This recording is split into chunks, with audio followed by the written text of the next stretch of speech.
14h30, 15h30, l'heure du crime sur RTL. Jean-Alphonse Richard. Nous avons suivi des indications, des pistes, des tuyaux dans le monde entier. Il y a eu des signalements d'Amérique du Sud, des signalements à Madagascar. Il y avait une pression à tous les échelons. Il fallait présenter Yvan Colonna à la justice.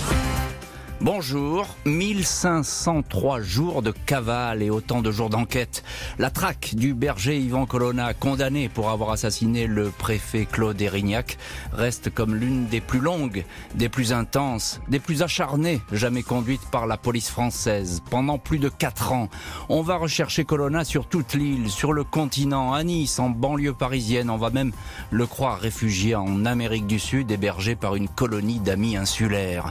3 ministres de l'Intérieur successifs lancés aux trousses du berger, des centaines d'hommes mobilisés, des outils technologiques inédits pour parvenir à sonder enfin l'impénétrable maquis dans lequel le berger s'était réfugié. C'est cette traque, la traque du berger Yvan Colonna et ses secrets que je vous raconte aujourd'hui. Comment cet homme a pu longtemps échapper à ses poursuivants? Question centrale posée aujourd'hui à nos invités. 14h30, 15h30, l'heure du crime sur RTL. Dans l'heure du crime aujourd'hui, la traque d'Yvan Colonna, le berger de Cargèse. Au printemps 99, son nom apparaît dans l'affaire de l'assassinat du préfet Érignac. Il va alors disparaître subitement dans la montagne corse. Ce 23 mai 1999, 15 mois après l'assassinat du préfet Claude Érignac à Ajaccio, Yvan Colonna est dans son village de Cargèse, un enfant du pays. À 39 ans, il élève des brebis et vend ses fromages sur les marchés. Ce matin-là, ce berger qui ne cache pas ses idées nationalistes, les affiche même ouvertement, est interviewé par une équipe de France 3. On le questionne sur la nouvelle spectaculaire du jour, l'identification du commando qui a assassiné le préfet de Corse du Sud, Claude Érignac. Il faut des coupables à tout prix, et on trouve des gens qui ont le profil. Alors peut-être qu'on a le profil des gens qui sont responsables de cette action, mais on n'y est pour rien. 4 hommes sont en garde à vue depuis 24 heures dans les locaux de la police antiterroriste à Paris. Colonna a l'intuition que la police ne va pas tarder à débarquer. Il pressent que lors de cette garde à vue, son nom a sans doute été prononcé. En fait, il a été présenté comme le tireur, celui qui a abattu de 3 balles dans la tête le préfet à Ajaccio et s'est enfui en abandonnant son pistolet, un Beretta 9 mm. En début d'après-midi, Colonna se rend à l'agence bancaire de Cargèse, y retire 30 000 francs. Il va dire ensuite au revoir à sa compagne qui tient un restaurant et à leur fils, alors âgé de 9 ans. Puis il prend la direction du maquis pour retrouver son troupeau. Il s'efface alors au détour d'un sentier. La police judiciaire a raté Yvan Colonna. Le berger a senti que le vent était en train de tourner. Ces derniers temps, il n'avait pourtant montré aucun signe de nervosité ou d'inquiétude. Avant le début de la traque, il a pris un café avec le curé de Cargèse, le père Florent Marchiano. Celui-ci reconnaît qu'il n'a pas pu lire dans le cœur de ce fils égaré. Comment aurais-je pu percer sa confiance, répond-il au Figaro. La départementale 81 qui mène au village est bloquée par un barrage de gendarmerie comme d'autres routes de l'île. La photo du suspect, visage juvénile, légèrement creusé, crâne quasiment rasé, est affichée dans toutes les gendarmeries, commissariats, gares et aéroports. Yvan Colonna est un fugitif qui connaît par cœur le maquis. C'est un habitué de la clandestinité. Une dizaine d'années auparavant, il avait aidé le nationaliste Jean-Baptiste Acquaviva à se cacher après la mort d'Acquaviva, tué au cours d'une opération commando. Colonna avait repris le flambeau nationaliste et donné le prénom de son camarade à son fils. Les mois passent et Yvan Colonna reste invisible. Les opérations de police s'enchaînent, toujours plus spectaculaires. 50 hommes déployés une nuit d'avril 2001 autour du minuscule hameau d'Ogliastrello, à une quinzaine de kilomètres de Bonifacio. 2 frères nationalistes interrogés sans résultat, leur mémoire est défaillante. Ils ne savent même plus s'ils connaissent ou non le berger de Cargèse. Les enquêteurs ont l'intime conviction que le fugitif reste caché en Corse, même si dans une lettre de 2 pages, adressée le 18 décembre 2000 au journal Ouribombo et dans laquelle il clame son innocence, il laisse entendre qu'il s'est réfugié à l'étranger. La piste du Venezuela est explorée. La France fait même rapatrier d'Amérique du Sud les sous-vêtements d'un suspect pour une analyse ADN, mais l'ADN ne matche pas. On cherche Colonna dans le Val-de-Marne, dans le Loiret, à La Ciotat. En 2002, le contre-espionnage, la DST, passe au crible 8 millions d'appels téléphoniques. Une première, mais pas de trace du fuyard sur ses écoutes dignes du meilleur James Bond. Les autorités font donc de l'arrestation de Ivan Colonna une priorité absolue. Tous les services de police et de gendarmerie vont être mobilisés pour parvenir à localiser et à interpeller le suspect, quitte à perquisitionner toutes les bergeries de l'île. Les policiers qui traquent Ivan Colonna, tout particulièrement la PJ et les renseignements généraux, ne lâchent pas d'une semelle les proches du fuyard, sa famille, ses amis, autant de personnes qui pourraient les conduire à l'intéresser. Ils soupçonnent qu'une chaîne de complices lui font passer des informations, du courrier dans la région d'Ajaccio, des espèces de boîtes aux lettres humaines. La police apprend que Ivan Colonna aurait refusé l'organisation d'une visite de son jeune fils pour les fêtes de Noël, trop risquée à ses yeux.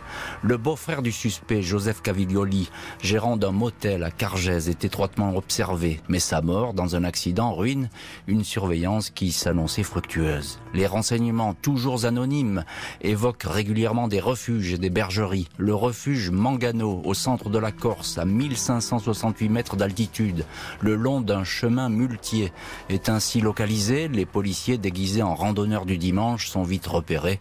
Aucune trace ici du berger de Cargèse. Les perquisitions, 200 gendarmes mobilisés dans des maisons de la famille Colonna ne donnent rien. Un homme ressemblant comme deux gouttes d'eau au suspect est interpellé dans une discothèque parisienne. Hasard cocasse, ce sosie est fonctionnaire de police. Au mois d'avril 2003, un renseignement, à nouveau anonyme, fait état de la présence possible de Colonna dans un camping de la station balnéaire de Porto Polo, à quelques kilomètres de Propriano. La division nationale antiterroriste, la DNAT, et le RAID travaillent main dans la main. Le RAID a même constitué un groupe de surveillance qui reprend tous les lieux déjà visités et qui pourrait servir de point de chute aux fuyards, gîtes ruraux, bergeries, campings. Il s'avère que ce camping-là a déjà été listé. Le site est à nouveau placé sous surveillance, mais Ivan Colonna ne se montre pas. Les policiers s'intéressent alors à une bergerie isolée qui n'a pas été habitée depuis un bon moment. Un simple matelas est découvert sur le sol, le fuyard ne s'y trouve pas. Fin juin 2003, les policiers sont aiguillés vers une seconde bergerie de Porto Polo, la bergerie de Margatagia. Une équipe d'enquêteurs se met alors en planque dans le maquis pour essayer d'apercevoir le locataire et le photographier. Pas de mouvement à l'intérieur et autour de la bâtisse. Les policiers notent toutefois la présence d'un lit de camp installé à l'extérieur, ainsi que d'une pile de journaux, le quotidien Corse Matin, que l'occupant des lieux semble lire tous les jours. Il y a sur ce terrain quelques chèvres, mais aussi des oies élevées par le propriétaire, Frédéric Paoli. Ces volatiles bruyants peuvent faire office d'efficaces donneurs d'alerte. À la vue d'un étranger, les oies se mettent toujours à cacarder. Un appareil photo à déclenchement automatique est disposé à l'entrée du domaine par le RAID. Le 29 juin, un homme torse nu et beaucoup plus enveloppé que Ivan Colonna, cheveux noirs très longs et une petite barbiche, apparaît sur un cliché, photo soumise à un logiciel de reconnaissance faciale. L'homme de la bergerie est ressemblant à 70% à l'homme le plus recherché de France. Ivan Colonna est un homme aux aguets, mais ce coup-ci, il n'a pas vu qu'il était espionné, photographié et guetté par des hommes qui veulent l'interpeller. Le fuyard est armé et il risque de vouloir vendre chèrement sa peau. Ce mardi 1er juillet 2003, le ministre de l'Intérieur, Nicolas Sarkozy, passe en revue une série de photos prises 2 jours auparavant aux abords d'une bergerie perdue du Monte Barbatou, en Corse du Sud. Le patron du RAID, Christian Lambert, estime que l'homme photographié en train de refermer la barrière est bien Ivan Colonna. Ordre est alors donné de passer à la phase d'interpellation. Les effectifs sont renforcés. Jeudi 3 juillet, une dizaine d'hommes du RAID atterrissent à Ajaccio. Ils sont discrètement acheminés à Porto Polo. Un commando de 28 policiers en tenue de camouflage, à la tête duquel le chef du RAID en personne, se dissémine par groupe de 2 dans l'épais maquis. Ils se sont placés face au vent pour ne pas être repérés par 2 chiens et par les oies qui sont sur place. Une présence humaine est repérée en pleine nuit, mais intervenir est alors trop périlleux. Vendredi 4 juillet, vers 7h30, l'homme de la photo en short et t-shirt blanc apparaît à 30 mètres à peine. Il soigne ses chèvres, il empoigne un sac à dos et quitte la maison en prenant un petit chemin qui se perd dans la végétation. Les policiers ne bougent pas, et font le pari de l'attendre. Une longue journée de patience. À 18h55, l'individu est de retour à la bergerie. Il est temps de passer cette fois à l'action. À la vue des policiers, le berger tente de s'enfuir dans le chemin. Il court plus vite que ses poursuivants, mais se prend le pied dans une racine et chute. Il dément alors pendant de longues minutes être Yvan Colonna, puis confie finalement à Christian Lambert, le patron du raid, « Je suis Yvan ». Dans la bergerie, on découvre une grenade, un chargeur de pistolet mitrailleur et 2 cagoules. On trouve également une lettre écrite par son fils Jean-Baptiste. Dans la voiture qui l'emmène à Ajaccio, Colonna se confie sur les difficultés de sa vie en cavale, puis dit aux policiers « Vous avez fait du bon boulot ». Quelques heures plus tard, le fugitif numéro 1 prend place dans un Falcon, un vol spécial à destination de Paris. La longue traque est terminée, mais l'enquête sur la cavale de Yvan Colonna ne fait que commencer. La police va désormais essayer de savoir comment le berger de Cargès a-t-il pu échapper si longtemps aux recherches, grâce évidemment à des complices. Ce 4 juillet 2003, Yvan Colonna n'est pas seul à être interpellé. Alors que le berger était ceinturé par le raid, le propriétaire de la bergerie, Frédéric Paoli, était apparu dans le paysage au volant de son 4x4. Il avait tenté de faire demi-tour avant d'être arrêté à son tour. Paoli reconnaît qu'il a hébergé à 2 reprises son ami Yvan car il sait que celui-ci est innocent, injustement accusé. Le voile se lève ainsi sur une organisation de soutien discrète qui a permis aux fugitifs d'échapper à la plus intensive des traques. Colonna a ainsi été hébergé à Bastia, dans un appartement à 300 mètres seulement du palais de justice, ainsi que dans un village à 45 minutes de route à Pinta Aquatella. Dans la bergerie, on a retrouvé une échographie qu'il a passée dans une clinique bastiaise suite à de violentes douleurs au dos. Le rendez-vous avait été pris par un ami sous un faux nom. Il apparaît encore que Colonna a fréquenté plusieurs bergeries, changeant fréquemment d'adresse, transporté par des connaissances. Au total, 5 personnes sont finalement identifiées comme des hébergeurs et soutiens à Yvan Colonna. Le propriétaire de la bergerie, Frédéric Paoli, un gérant de camping et militant nationaliste, André Colonna d'Istria, le frère de l'ancienne compagne du berger, Claude Serreri, un consultant en management de Bastia et nationaliste, Marc Simeoni, ainsi qu'une chanteuse polyphonique corse, Patrizia Gattacecca. Elle indique avoir hébergé Colonna à 2 reprises. 5 Corses dévoués aux fugitifs qui seront jugés au printemps 2010 à Paris pour soustraction d'un criminel à l'arrestation ou aux recherches. Appelé à témoigner lors du procès, Colonna indique « J'ai toujours été aidé spontanément, il n'y a jamais eu de réseau structuré. Vous avez un exemple, monsieur Paoli est d'une famille de droite, mais il m'a ouvert la porte. » Un fugitif qui a priori ne manquait de rien. Lors de son arrestation, 4 000 € sont découverts dans son sac. De l'argent, dit-il, qui provient de gens qui se sont cotisés. Après avoir fait courir la police pendant 4 ans, Yvan Colonna va devoir affronter une longue série de procès, des audiences où il ne cessera de répéter qu'il est innocent et n'est pas l'assassin du préfet Erignac.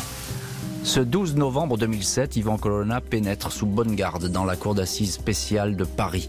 1 mois de procès pour assassinat en relation avec une entreprise terroriste devant une cour composée uniquement de magistrats. Le berger de Cargès se dit victime de poursuites injustifiées qui ne s'appuient sur aucune preuve ni aucun témoignage solide. La principale témoin oculaire répète qu'elle ne reconnaît pas en l'accusé l'homme qui a tiré sur le préfet Erignac le 6 février 1998 à Ajaccio. Perpétuité pour Yvan Colonna. 2 ans plus tard, la peine est confirmée en appel. Condamnation annulée. Perpétuité sans période de sûreté au 3e procès qui se tient du 2 mai au 20 juin 2011. L'arrêt de la Cour estime cette fois que la longue cavale est un élément accusateur. Un homme qui a pris le maquis car il se savait surveillé a retiré 30 000 francs à la banque pour assurer sa fuite.